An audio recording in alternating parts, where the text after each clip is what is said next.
मित्रांनो, आजच्या व्हिडिओमध्ये आपण कॉम्प्युटर बेसिक्स या सेक्शनमधील सीपीयू टॉपिकवरती काही इम्पोर्टंट क्वेश्चन्स पाहणार आहोत, जे की एम-एच-बी-सी-एस-सी-टी या परीक्षेच्या पॉइंट ऑफ व्ह्यूने खूप इम्पोर्टंट असणार आहेत. तर तुम्ही पण ती एक्झाम देणार असाल, तर हा व्हिडिओ शेवटपर्यंत पहा. त्यासोबतच आपल्या मित्रांसोबत शेअर करा आणि व्हिडिओ आवडल्यास लाईक करा आणि आपल्या चॅनलला सबस्क्राईब करा. तर चला विद्यार्थी मित्रांनो, आपण लगेच क्वेश्चन्सकडे वळूया. पहिला प्रश्न आहे, what does CPU stands for? इथे सीपीयूचा फुल फॉर्म विचारला आहे आपल्याला. इथे ऑप्शन्स आहेत. वाटल्यास व्हिडिओला पॉज करा आणि आपला आन्सर मला कमेंटमध्ये द्या. इथे करेक्ट उत्तर असेल option B, that is central processing unit. आता सीपीयूला आपण ब्रेन ऑफ कॉम्प्युटर म्हणतो, कारण की कॉम्प्युटरमधील जे कोणते ऑपरेशन्स आहेत किंवा कंट्रोल्स आहेत ते सीपीयूद्वारे रन केले जातात. नेक्स्ट क्वेश्चन बघूया. Which of the following is not a main component of the CPU? नीट क्वेश्चन पहा, इथे नॉट म्हणलं आहे. ऑप्शन्स आहेत ALU, control unit, register, hard disk. So इथे तुम्ही बघितला तर सीपीयू मध्ये जे मेन कंपोनंट आहेत ते आहेत एएलयू, जे की अरिथमॅटिक लॉजिकल युनिट आहे. त्यासोबतच दुसरं आहे हे फर्स्ट, दुसरं आहे कंट्रोल युनिट आणि थर्ड आहे म्हणजे रजिस्टर. आता हे तिन्ही ऑप्शन आपल्याला इथे भेटतात. एएलयू, कंट्रोल युनिट आणि रजिस्टर. राहिला कोणता? तर हार्ड डिस्क, जे की ऑप्शन डी आहे. Therefore the correct answer will be option D. Hard डिस्कमध्ये आपण स्टोरेज म्हणून यूज करतो. Therefore it is not a main component of CPU. Next question बघूया. The primary function of the CPU is to. Options आहेत manage file storage, execute instructions and process data, connect to the internet, display graphics. So इथे correct उत्तर असेल option B, that is execute instruction and process data. So CPU mainly काय करतं, तर सगळ्यात पहिलं जे तुम्ही इन्स्ट्रक्शन देता त्याला, ते त्याला फेच करतं. त्यानंतर त्याला प्रोसेस करतं अँड फायनली तुम्हाला एक रिझल्ट किंवा आउटपुट देतं. ही आहे सीपीयूची वर्किंग. नेक्स्ट क्वेश्चन बघूया. The part of the CPU responsible for arithmetic and logic operation is. Options आहेत cache memory, control unit, ALU का प्रोग्राम काउंटर. इथे करेक्ट उत्तर असेल option C, that is arithmetic logic unit, that is ALU. आता ALU मध्ये काय आहे? आता अरिथमॅटिक म्हणजे काय? तर प्लस, मायनस, डिव्हिजन, मल्टिप्लिकेशन हे ऑपरेशन असतात. आणि लॉजिकमध्ये काय असतात? तर greater than, less than, equal to किंवा अँड. आपण त्याला गेट म्हणतो, अँड गेट, ऑर गेट या टाईपचे असतात operations. So therefore ALU is responsible for arithmetic and logical operations. Next question बघूया.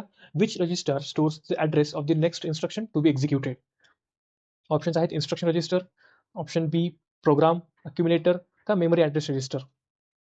इथं करेक्ट आन्सर असेल option B, that is program counter. So program counter stores the address. Okay, इथे नीट लक्षात द्या, ते नेक्स्ट इन्स्ट्रक्शन स्टोर नाही करत, तर ते ॲड्रेस स्टोर करतो. नेक्स्ट इन्स्ट्रक्शन कुठल्या ॲड्रेसला आहे ते ॲड्रेस तो स्टोर करतो. नेक्स्ट क्वेश्चन बघूया. During the instruction cycle which step occurs first. Options आहेत डिकोड, एक्झिक्यूट, फेच का स्टोर. आता आपण थोड्या वेळापूर्वी बघितलं सीपीयूचं जे मेन फंक्शनिंग आहे ती कशी काम करते. तर सगळ्यात पहिलं आपण डेटा किंवा आपण इन्स्ट्रक्शन फेच करतो. त्यानंतर त्याला डिकोड करतो. मग त्याला एक्झिक्यूट करतो अँड देन त्याला आपण स्टोअर करतो. So which step occur first म्हणलंय. पहिली फेच स्टेप कोणती आहे तर fetch. Option C. Next question. Which of these best describe the instruction cycle. आता इथे ऑप्शन्स आहेत आणि याचा आपण आन्सर मागच्याच क्वेश्चनमध्ये डिस्कस केलंय. सो व्हिडिओला पॉज करा आणि आपला आन्सर लगेच फिक्स करा. इथे करेक्ट उत्तर असेल option B, that is fetch, decode आणि एक्झिक्यूट. ऑप्शन बी असेल. नेक्स्ट क्वेश्चन बघूया. Which CPU component decodes instruction fetched from memories. Options आहेत एएलयू, रजिस्टर, कंट्रोल युनिट का प्रोग्राम काउंटर. सो करेक्ट उत्तर असेल option C, that is control unit. तर आता जे काही इन्स्ट्रक्शन येतील त्याला इंटरप्रेट करायचं काम किंवा आपण म्हणू शकतो डिकोडिंगचं काम कंट्रोल युनिट करतं. Next question. The purpose of register in CPU is to. इथे ऑप्शन्स आहेत, तुम्ही नीट वाचून घ्या, याचा आन्सर द्या. सो याचं करेक्ट उत्तर असेल option B, store instructions and data temporarily. आता जेव्हा केव्हा तुमचं इन्स्ट्रक्शन फेच होतं, ओके, इन्स्ट्रक्शन फेच झालं, आता या इन्स्ट्रक्शनमध्ये जे काही डेटा किंवा जे काही प्रोग्रामिंग आहे ते या रजिस्टरमध्ये स्टोअर होतील. ओके, आणि जेव्हा तुमचं पूर्ण जेव्हा इन्स्ट्रक्शन किंवा तुमचा जो प्रोसेस आहे जेव्हा पूर्ण संपेल, म्हणजे जेव्हा आपण पूर्ण एक्झिक्यूट होईल, तेव्हा हा डेटा इरेज होऊन जाईल. Next question. Which unit of CPU directs all other units of the computer. Options आहेत एएलयू, कंट्रोल युनिट, कॅशे का रॅम? सो इथं करेक्ट उत्तर असेल option B, that is control unit. तर कंट्रोल युनिटचं काम काय, तर प्रत्येक बाकीच्या कंपोनंट्सला कंट्रोल करणं, जसं की ALUला, त्यासोबतच मेमरीला, त्यासोबतच वेगवेगळे इनपुट आणि आउटपुट डिव्हायसेसला. Next question, which of the following is considered the brain of the computer? Option आहेत रॅम, CPU, हार्ड डिस्क का कीबोर्ड? आता हे आपण सगळ्यात फर्स्ट क्वेश्चनमध्ये बघितलेलं याचं उत्तर. सो याचं करेक्ट उत्तर असेल option B, that is CPU. Next question, which register holds the current instruction being executed? Options आहेत memory data register, option B instruction, program counter का स्टॅक पॉइंटर? सो करेक्ट उत्तर असेल option B, that is instruction register. तर आता जेव्हा तुमचं instruction current instruction run होतं तर ते कुठं स्टोअर असतं, तर इन्स्ट्रक्शन रजिस्टरमध्ये असतं. Next question, what is the role of ALU? ALUचा रोल काय आहे? तुम्हाला बघता तिथे आन्सर मिळून जाईल. ऑप्शन बी, जे की performing arithmetic and logical operations आहे. So correct answer will be option B. Which of the following increases CPU performance by holding frequently used data? Options आहेत secondary memory, cache memory, ROM का magnetic tape? इथे correct उत्तर असेल option B, that is cache memory.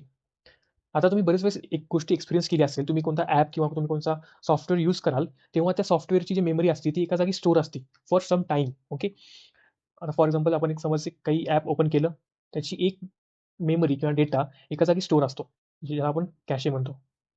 Okay, आता आपण जोपर्यंत त्याला erase करत नाही किंवा आपल्या फोनमध्ये अशा काही सेटिंग असतात की फॉर एक्झाम्पल माझा फोन जर 10 मिनिटं बंद असेल तर ही जी मेमरी आहे ती ऑटोमॅटिकली इरेज होऊन जाईल. सो अशा प्रकारे आपण त्याची सेटिंग करू शकतो. आणि इन केस तुम्ही या समज तुम्ही कोणता डेटा किंवा हे ॲप परत ओपन केलं तर हाच डेटा यूज होऊन हे अपडेट होतं. ओके, नेक्स्ट क्वेश्चन बघूया. The CPU uses which type of memory to hold data and instruction temporarily? Options आहेत रॉम, कॅशे, रॅम का फ्लॅश? इथे करेक्ट उत्तर असेल that is RAM, random access memory. तर रॅममध्ये सगळी जे डेटा असतो किंवा इन्स्ट्रक्शन असतात ते टेम्पररी स्टोअर होतात. आपण याला आता तुम्हाला माहिती असेल की आपण याला वोलाटाईल मेमरी म्हणतो, कारण की याच्यामध्ये जो कोणता डेटा आहे तो टेम्पररी स्टोअर होतो. तुमचा जेव्हा पॉवर ऑफ होईल त्या टाइमला रॅममधला जो काही डेटा आहे तो ऑटोमॅटिकली इरेज होऊन जाईल. Next question, in a CPU the control unit primarily, याचे फंक्शन्स विचारलेत. कंट्रोल युनिटचं काय आहे? आपण हा क्वेश्चन आधी पण बघितलेला आहे, तुम्हाला याचा आन्सर इझिली मिळून जाईल. सो याचं करेक्ट उत्तर असेल option B, that is control execution of instructions. आता आपण मागच बघितलेलं, तर कंट्रोल युनिटचं काम काय, तर ALU, त्यासोबतच इनपुट आउटपुट डिव्हायसेस आणि मेमरीला कंट्रोल करणं. तर त्यानुसार आपलं ऑप्शन बी येईल. नेक्स्ट क्वेश्चन मित्रांनो, which register holds data that is about to be written in to or read from memory? Options आहेत इन्स्ट्रक्शन, डेटा, प्रोग्राम काउंटर का मेमरी ॲड्रेस रजिस्टर? इथे करेक्ट उत्तर असेल option B, that is data register. आता याच्यामध्ये जो काही आपला डेटा असतो ज्याला आपल्याला रीड, राईट किंवा रीड करायचा आहे तो टेम्पररीली स्टोअर होतो. तर याचं फंक्शन हे आहे. Next question, the CPU clock speed is measured in. CPUची क्लॉक स्पीड कोणत्या युनिटमध्ये आपण मेजर करतो? व्होल्ट्स, बाईट्स, हर्ट्स का वॉट्स? सो आता तुम्ही बरेच वेळा ऐकलं असाल की फॉर एक्झाम्पल मी जस्ट मला एक्झाम्पल देतो की हर्ट्स किंवा गिगा हर्ट्स 5 किंवा 2.5 हे मेजरमेंट असतो. तर हे जिथे जे HZ आहे त्याला आपण हर्ट्स म्हणतो. So option C is the correct answer. आता याचा अर्थ काय असतो, तर सायकल्स पर सेकंड. नेक्स्ट आणि आपल्या व्हिडिओचा लास्टचा क्वेश्चन बघूया. The sequence fetch, decode, execute, defines. Options आहेत memory management, booting process, instruction cycle का डेटा ट्रान्सफर? आतापर्यंत आपल्या या गोष्टी खूप चांगल्या प्रकारे आपल्या डोक्यात बसल्या असतील. याचं करेक्ट उत्तर असेल option C, that is instruction cycle. आधी डेटा फेच होतो, जे काही इन्स्ट्रक्शन आहेत ते फेच होतात, त्याला आपण डिकोड करतो म्हणजे त्याला आपण इंटरप्रेट करतो, अँड फायनली त्याला आपण एक्झिक्यूट करतो. सो हे आहे इन्स्ट्रक्शन सायकल. मित्रांनो, आपला हा व्हिडिओ इथंच थांबूया. मी पूर्ण 20 क्वेश्चन घेतले आहेत. आता तुम्हाला जर व्हिडिओ आवडला असेल तर आपल्या व्हिडिओला लाईक करा, आपल्या मित्रांसोबत शेअर करा आणि अशाच व्हिडिओसाठी आपल्या चॅनलला सबस्क्राईब करा. आता मी असेच व्हिडिओ किंवा असेच भरपूर टॉपिक्सवरती क्वेश्चन्स आणि कन्सेप्ट आणत जाईल. आता आपल्या एक्झामपर्यंत आपली छान तयारी होईल याच्यावरती. सो माझ्यासोबत तयारी करण्यासाठी आपल्या चॅनल सबस्क्राईब करा. चला मित्रांनो, आपला व्हिडिओ इथे थांबूया. धन्यवाद.